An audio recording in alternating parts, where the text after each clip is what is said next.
두 자녀를 두고 있는 50대 부부입니다. 첫째가 고등학교 2학년, 둘째는 중학교 3학년인데요. 그러다 보니 노후를 준비해야 할 나이에 사교육비가 절정입니다. 나이가 있다 보니 더 승진하기는 어려울 것 같고 버는 것은 한계가 있는데 쓰는 돈만 자꾸 많아지니 생활비에 펑크가 나기 시작하는데요. 애들은 자꾸 뭘 더 시켜달라고 그럽니다.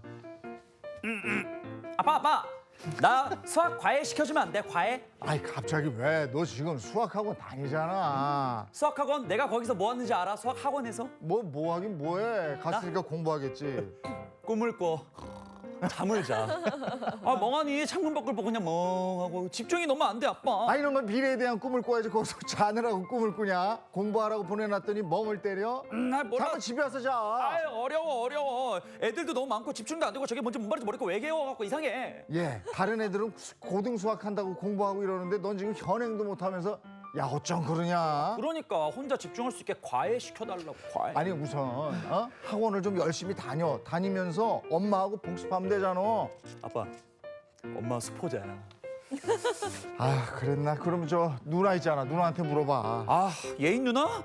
아 고3이 얼마나 유세 떴는지 알아? 말 시켰다면 눈에 아주 그냥 찢어지게 쳐져라고 그 큰 눈으로 예민 보스야. 지가 아주 왕이지 왕이야. 아이고 누나한테 너 그 무슨 말버릇이냐? 야 인선아, 응? 너 저 힘든 건 알겠는데 지금 우리 집 사정이 그렇잖아. 넌 저 과외까지 시켜줄 형편이 아니야. 조금 더 있어봐. 아니 아들이 공부하겠다는데 왜 못해줘? 내 친구 재용이는 아나운서 준비한다고 수학과에 영어 언어민과외까지 하는데 내가 뭐 만화는 말해 수학과에 하나만 하면 되는데. 아나운서 시험에 수학은 없다. 이렇게 비교하면 한도 끝도 없어. 일단 누나 수능 치고 나면 생각을 좀 해보자고. 아 그냥 누나 학원을 지금 끊어버리면 되잖아. 아니 무슨 소리야? 저 수험생인데 더 열심히 해야지. 어떻게 끊어? 아니 오히려 예비 고3이면 지금까지 배운 걸 복습하면서 자기주도 학습을 해야지. 언제까지 학원에 의지할 거야? 아 몰라 아빠 나 과외 시켜줘 대학까지 과외 시켜줘. 아휴, 아들의 말을 들으니 가슴이 덜컹합니다. 두 아이 학원비만 170만 원 가까이 들어가고 있는 상황이라 사실 얼마 전에 마이너스 통장까지 만들었는데요. 저축은 언감생심이고 대출 갚기도 너무 힘든 상황입니다. 우리 부부 노후 준비는 하나도 못하고 있는데 이대로 괜찮을까요? 아이고. 아니 이 아들 인선이가 철이 너무 없네요. 고3 누나 학원을 끊어서 자기 수학과외를 시켜달라 네. 이렇게 욕을 하고 있는데 근데 아무래도 이제 엄마 입장에서 수포자일 경우에는 너무 미안해서라도 뭔가 끊어주고 싶을 것 같긴 합니다. 근데 인선이가 이게 철이 없는 게 아니고 자기는 하고 싶은 거야. 아 그래요? 근데 그 학원에서 자기 혼자 멍 때리는 거야. 못 알아들으면 멍 때리잖아요. 그러니까 학원 수업을 쫓아가기 위해서 과외를 시켜달라는 거거든. 근데 참 그것도 웃기지 않아요? 학교 수업을 쫓아가기 위해서 과외를 하는 게 아니고 요즘에는 학원 수업을 쫓아가기 위해서 아이고. 이 말이 되는 겁니까 이게? 괜히 이것 때문에 부모 자식 간 사이만 나빠지는 거예요. 맞습니다. 뭐 이런 얘기 많이 들었잖아요. 너는 누굴 닮아서 머리가 돌이냐. 형 누나 반만 쫓아가라 이런 얘기하다가 싸우는데 소장님 이거 빠듯한 형편 때문에 또 사교육비를 이렇게 내야 됐는데 마이너스 통장까지 만들고 요 집의 사정 이런 거 보면은 무자식이 상팔자.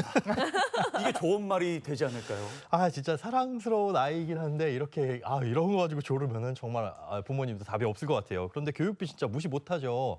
특히 요즘은 이제 아이들 좀 늦게 낳는 추세잖아요. 그러다 보니까 환갑이 넘어서까지 자녀들 사교육비, 뭐 대학 등록금 이것 때문에 허덕이시는 부모님들 많이 있습니다. 이 댁도 지금 아버지가 50대 초반이라고 하셨는데 퇴직이 그러면 한 10년 정도 남으신 상황이죠. 그런데 여기에 이제 막내가 중학교 3학년이면 최소한 앞으로 뭐 고등학교 졸업까지 4년, 대학교까지 책임진다 그러면은 앞으로 한 8년 정도? 의대까지 가면 조금 더 길어질 텐데 그러면 정말 노후 준비 전혀 없이 정년을 맞이하게 되는 그런 최악의 상황이 발생할 수도 있을 것 같습니다. 자, 과연 이대로 괜찮은 건지, 과연 어떤 도움을 드릴 수 있을지 이 가족의 상황을 보다 자세히 좀 만나보도록 하겠습니다. 현재 상황 한번 보여주세요. 자, 남편 52세, 아내는 50세 두 부부고요. 월 수입은 외벌이 550만 원입니다. 현재 시가 10억 원의 주택 자산이 있고요. 그중 주택담보대출은 8천만 원, 마이너스 통장 1,000만 원, CMA 및 예금 1,200만 원이 있습니다. 그리고 상여금 및 성과금으로 연 2천만 원 정도의 소득이 있는 상황이에요. 그러니까 550만 원의 월 수입에 주택담보대출 8천만 원. 그럼 한 달에 갚고 있을 돈도 있을 거고 거기다가 마이너스 통장까지 만들었다. 어떻게 보십니까? 일단 순자산만 보면 사실 나쁘지 않아요. 굉장히 좋은 상황이라고 볼 수 있는데요. 물론 이분들의 자산이 대부분 부동산에 치우쳐져 있긴 하지만 빚을 제외한 순자산을 보면 9억 2,200만 원이나 되거든요.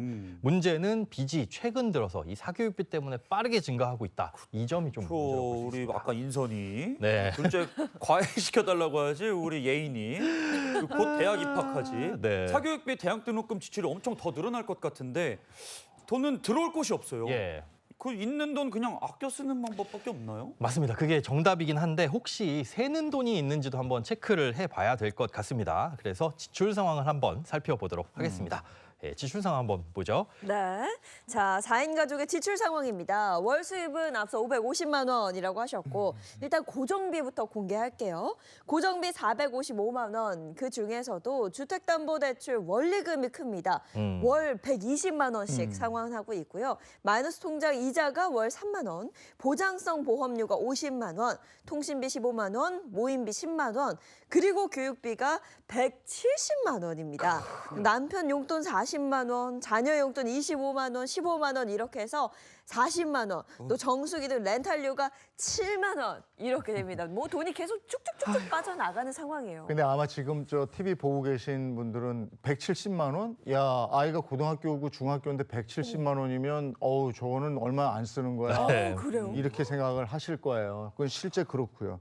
고정비가 지금 455만 원이에요. 크잖아요. 근데 대출금이 있으니까 이걸 상환하는데 120만 원 쓰시는 거고 아이들 교육비 170만 원. 이것만 해도 이제 290만 원이 나가는 거예요. 저축은 하나도 못한다는 말이 너무 와닿는데 네. 게다가 이게 가족의 식비랑 각종 생활비가 포함이 안 된 거지 않습니까? 네. 예리하시네요. 맞습니다. 이거 숨만 쉬어도 지금 나갈 돈이고 이 나머지 생활비를 한번 살펴볼 텐데요.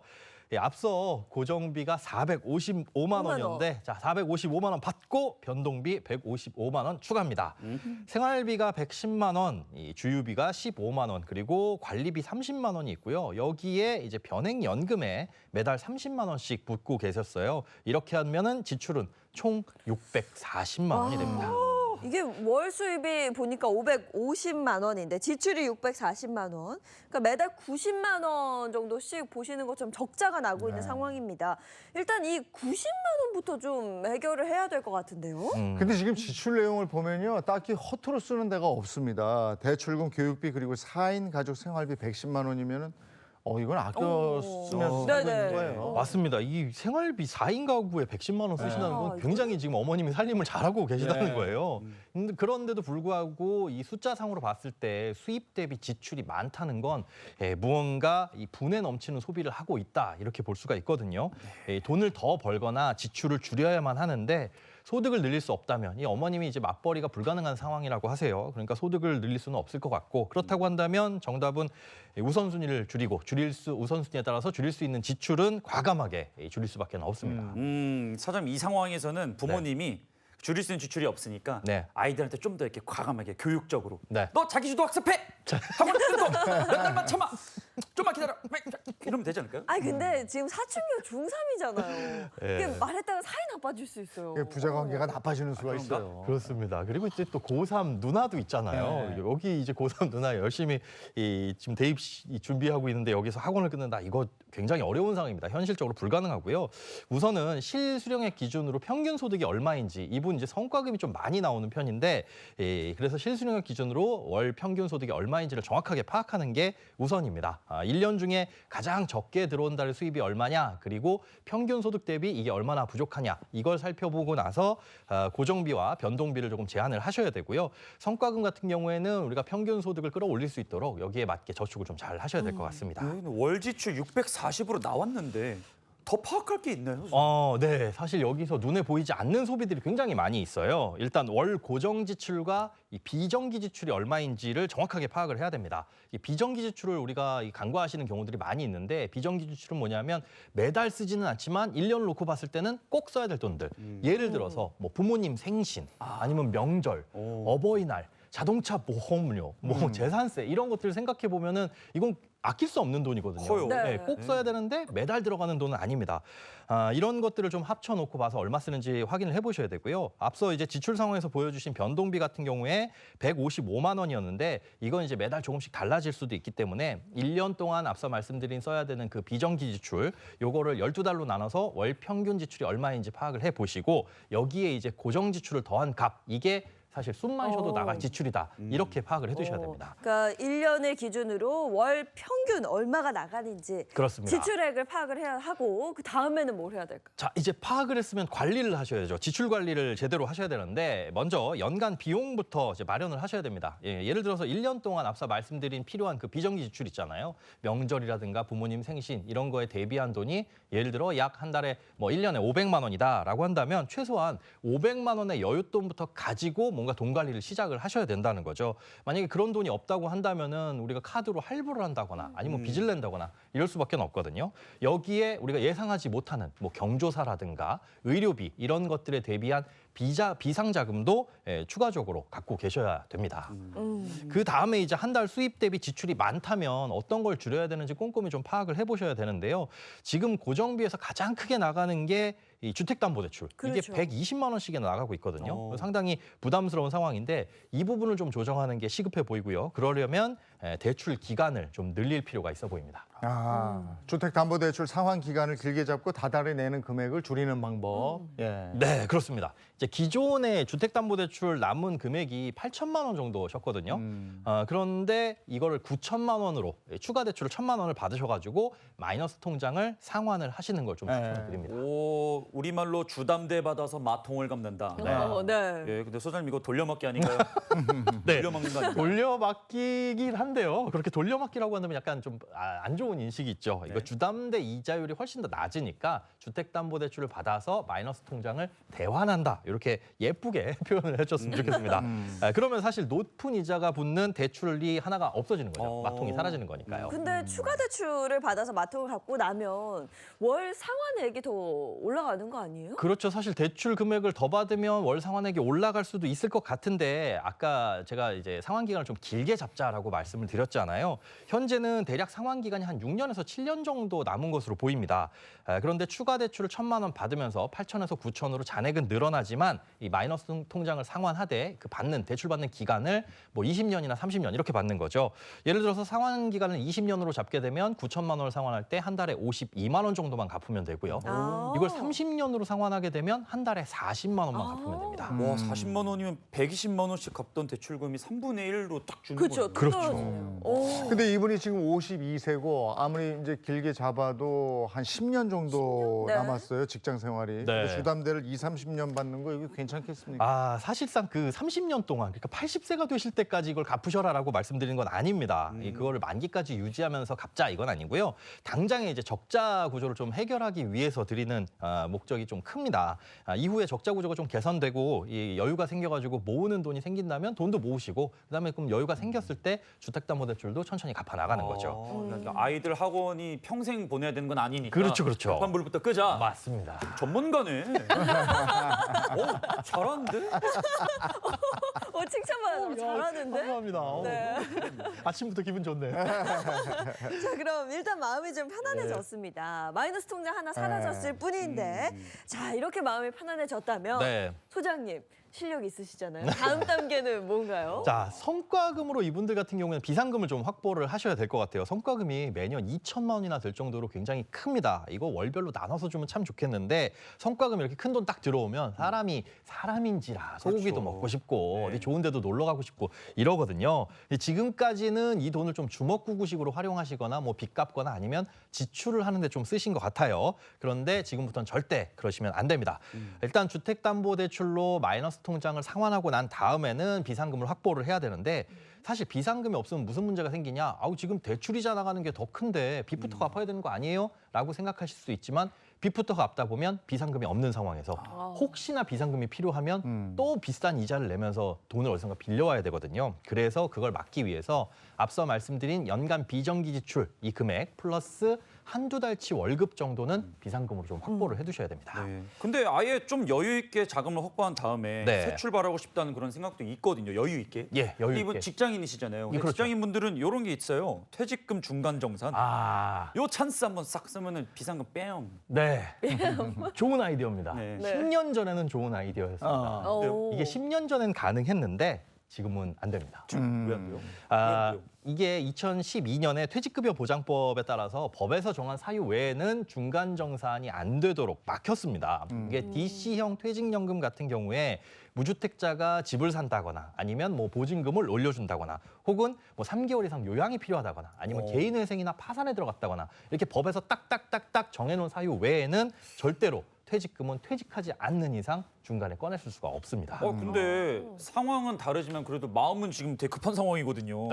사교육비 때문에 파산하게 생겼고 마통 만들고 노후자금도 없고 애들 막 가입시켜달라고 미치고 팔짝 인선이게 어떻게 사유가 좀 만들어지면 안 될까요? 안 됩니다. 그러니까 이분들이 생각하기에 진짜 급한 상황이긴 한데 법에서는 이거 노후보다 중요하지 않은 사유다 이렇게 보고 있는 거죠. 야, 이게 지금 한 4년 정도 그죠? 사교육 지금 중3이라고 그랬으니까 예. 그 아이까지 하려면 한 4년 정도만 버티면 되는데 일단은 팁을 주셨단 말이에요. 주택담보대출 대환을 통해서 마통의 급한 불은 껐어요. 네. 그러니까 이게 상환 기간도 늘리면서 매달 상환액이 줄어들었단 말이에요. 그렇죠. 네. 그럼 지금 얼마나 줄어드는지 월 지출 한번 확인을 해볼까요? 이렇게 해서. 네. 자, 주택담보대출 원리금 120만 원 그리고 마이너스 통장 이자 3만 원 이렇게 나가던 걸 대출 갈아타기를 통해서 40만 원으로 줄였습니다. 그리고 또 줄일 게 있는데요. 남편 용돈 이거 좀 줄이셔야 됩니다. 아빠 용돈. 이 자녀의 사교육이 그렇게 중요하다라고 생각하시면서 마이너스 통장까지 쓰실 정도라고 한다면 용돈도 일부 포기할 정도, 일 각오 정도는 하셔야죠. 15만 원만 쓰십시오. 네. 또 그리고 변액연금 같은 경우에 30만 원씩 내고 계신데 이거 원금 도달 시 해약하는 걸 추천을 드립니다. 이 변액연금은 펀드에 투자하는 보험이긴 하지만 이게 사업비가 굉장히 비싸거든요. 그리고 투자를 할 수 있는 펀드도 좀 제한적입니다. 차라리 소액으로 펀드에 직접 투자를 하시거나 아니면 세액공제용 연금저축 펀드에 가입하셔서 투자를 하시는 걸 추천드리고 자 이렇게 한다면 월 138만 원을 추가로 확보할 수 있는 상황이 되는 겁니다. 자, 그럼 이제 그 138만 원을 가지고 앞으로 노후 준비를 좀 해봐도 될까요? 앞서 사연 보니까 자녀를 뒷바라지 하느라고 노후 준비 하나도 못했다고 하셨거든요. 그러면 은퇴 후에 생활비가 얼마나 들지 그것도 좀 알아봐야 되는 거 아니겠습니까? 예, 그런데 아직까지는 제 생각엔 은퇴 시점에 구체적인 생활비가 어떻게 들어갈지 파악을 하는 거는 좀 무리가 있어 보여요. 지금부터 뭐 구체적인 이 계획을 세우시기에는 너무 막연하다 보니까 노후를 위한 최소한의 준비 정도만 남들 하는 정도만 하고 가자 이런 차원에서 좀 준비를 하시는 게 좋을 것 같고요. 지금 아내분이 전업주부시라고 한다면 예를 들어 뭐 아내분의 이 국민연금 임의 가입을 통해 가지고 10만 원 정도씩만 가입을 하셔도 어느 정도 노후 자금이 확보가 됩니다. 10만 원씩 10년 동안 국민연금을 납입하게 되면 평생 동안 20만 원 조금 넘는 돈을 받을 수가 있거든요. 그러니까 이런 기본적인 것부터 좀 준비를 해 나가시는 게 좋을 것 같습니다. 그래도 대충 각을 잡으려면 네. 은퇴 후 적정 생활비 324만 원. 오. 그리고 뭐 최소 생활비 231만 원 정도 딱 맞춰가면 오? 아니 인선 씨 그거 언제 외웠어요? 324. 324. 3월 24일 세계 결핵의 날이고. 야. 세계 결핵의 날에 맞춰서 324만 원. 아프기 전에 노후 관리 잘해야 돼. 오, 전문가세요. 자, 일단 거죠, 뭐. 일 칭찬드리겠습니다. 자, 이 가족의 적정 생활비 같은 경우에는 사실 대략 가늠해 보자면 얼마가 필요할지 지금으로서는 알 수가 없어요. 네. 애들 뭐 고3이고 중3이고 뭐 생활비 많이 들어갈 텐데 퇴직 이후에도 사실 바로 생활비가 급격하게 뭐 줄어들지는 않습니다. 그래서 퇴직 이후에 한 5년 정도는 그 직전에 쓰시던 생활비가 그대로 나간다. 이렇게 생각을 하시고 좀 준비를 하셔야 될 게 될 것 같고요. 그다음에 이제 국민연금이 나오는 시기가 있죠. 65세부터 나오시게 될 거고 그다음에 자녀가 독립하는 시기가 있을 겁니다. 예, 국민연금이 나오고 자녀가 독립을 하게 되면서부터는 뭐 소득도 조금 늘어나고 생활비도 조금 줄어들겠죠. 그렇게 생각을 하시고 지금은 그냥 대략적인 노후의 밑그림만 그려 나가는 그런 이제 계획을 세우시면 될 것 같습니다. 네. 아까 상황을 보니까 퇴직하면 퇴직연금하고 국민연금 이렇게 두 개인데 다른 수입원은 없는 것 같은데 이 부분 좀 보강할 수 없을까요? 네. 이제 개인연금이 있으면 딱 좋겠다라고 생각이 됩니다. 55세부터 개인연금은 받을 수가 있거든요. 그런데 현재 가입된 것이 지금 없습니다. 이 개인연금이라고 한다면은 연말정산 때 세액공제 혜택을 받는 건데 이 최소 5년 이상 가입을 해야 되고 10년에 걸쳐서 나눠서 받아야 돼요. 그러니까 이분 나이로 보면은 약간 애매하기는 하지만 일단 60세까지 일을 한다라는 가정하에 보면 지금부터라도 개인연금을 가입하시는 게 나쁘진 않을 것 같고요. 현재 변액연금에 월 30만 원 정도 납입하고 계시니까 그 정도만 이거 해약하시고 나면 30만 원 여윳돈 되시는 걸로 연금저축펀드에 한 20만 원 납입하시고 나머지 10만 원은 이제 아내분의 국민연금 임의 가입을 하셔가지고 노후를 좀 개선을 하시되 이제 적자 상태가 조금 구조가 개선이 되고 나면 여윳돈이 생겨서 이제 저축하실 만한 이 상황이 될 겁니다. 그렇게 되면 그때부터 저축액을 좀 늘려가시는 게 좋을 것 같습니다. 근데 소장님 변액연금 중도 해지하면 네. 이것도 좀 손해가 크지 않을까요? 맞습니다. 중도 해지인데? 예, 보험은 사실 중간에 해지하게 되면 그 손해를 많이 보거든요. 그런데 이분이 얼마나 가입을 하셨는지 이제 납입 기간이 안 나와 있어요. 그런데 통상 가입 후에 우리가 7년 정도가 지나게 되면 중간에 떼는 그 해지 페널티 이런 수수료는 사라지게 됩니다. 그러니까 7년을 채우셨다면 뭐 원금에 도달 거의 하셨을 테니까 이건 해지를 하시는 게 좋고 그 납입액으로 뭐 연금저축펀드나 이런 걸 가입하시는 거죠. 그런데 만약 아직 7년이 안 됐다. 지금 5년밖에 안 됐어요라고 한다면 7년을 채우려면 2년 남았잖아요. 네. 그럼 2년짜리 적금 붙는다라고 생각을 하시고 유지를 하시되 연금저축펀드는 뒤로 밀어두지 마시고 다른 생활비라도 좀 줄이시더라도 미리 조그만 소액으로라도 가입을 하시는 게 좋을 것 같습니다. 하루라도 빨리 가입하는 게 좋다 말씀하신 거죠. 그렇습니다. 이게 연금저축 같은 경우에는 일단 5년 이상을 가입을 해야 되기 때문에 빨리 가입을 해두시는 게 좋고 그 연금저축에 한 20만 원 가입했을 때 나중에 그럼 받을 수 있는 돈이 얼마야 이거 궁금해하실 텐데 사실상 수익률이 얼마냐에 따라서 좀 달라집니다. 하지만 수익률과 물가 상승률 동일하다라고 한다면 지금 내가 내는 20만 원의 가치 그대로 보존하는 거잖아요. 5년 동안 매달 20만 원씩 냈다. 이거 10년 나눠 받으면 한 달에 지금 가치로 10만 원씩 받을 수 있다. 이렇게 생각을 하시면 좋습니다. 이거 얼마 안 되는 돈 같지만 사실 연금저축 같은 경우에는 납입할 때 세액공제 혜택이 굉장히 크거든요. 그러니까 저축 효율은 굉장히 좋죠. 그리고 이분들 지금 퇴직금이 한 1억 5천만 원 정도 받는다고 가정을 하면 퇴직 후에 10년 동안 한 달에 125만 원이라는 소득이 확보가 되는 거거든요. 그러니까 변액연금으로 그간 모은 돈 그리고 플러스 여기에 이제 뭐 성과금으로 조금 여윳돈 그리고 이런 이 퇴직금 합쳐 보면은 생활하기에는 좀 충분하지 않을까 싶고요.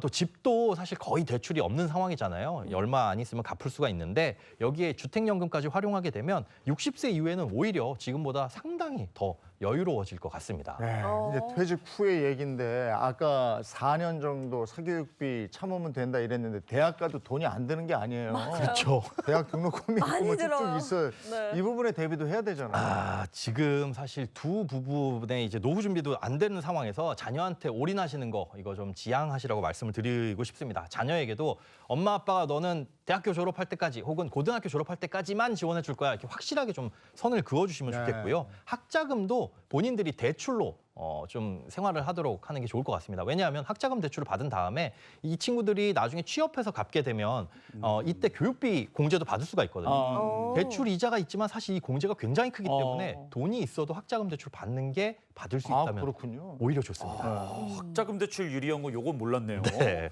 그럼 20살쯤 되면 아르바이트해서 용돈 자기가 알아서 다 벌고 그렇죠. 부모님은 20살 전에 교육비를 좀 부담해 주시고 그 이후는 노후 자금에 좀 집중하시는 걸로 네. 이렇게 정리. 자, 좋습니다. 그러면 이야기를 나눈 그 내용을 바탕으로 오늘의 맞춤 솔루션 결과 보도록 하겠습니다. 보여주세요. 자, 주택담보대출 월 120만 원 상환하던 것을 월 40만 원 상환으로 바꾸고요. 마이너스 통장 없애고 주택담보대출로 통합할 것이라고 솔루션 주셨습니다. 그리고 남편 용돈도 15만 원으로 줄이고 변액연금 30만 원 넣고 있었는데 원금에 도달했을 때 해지하고 연금저축펀드 20만 원 그리고 아내 국민연금 10만 원 이렇게 나눠 넣을 것으로 바꿔주셨어요.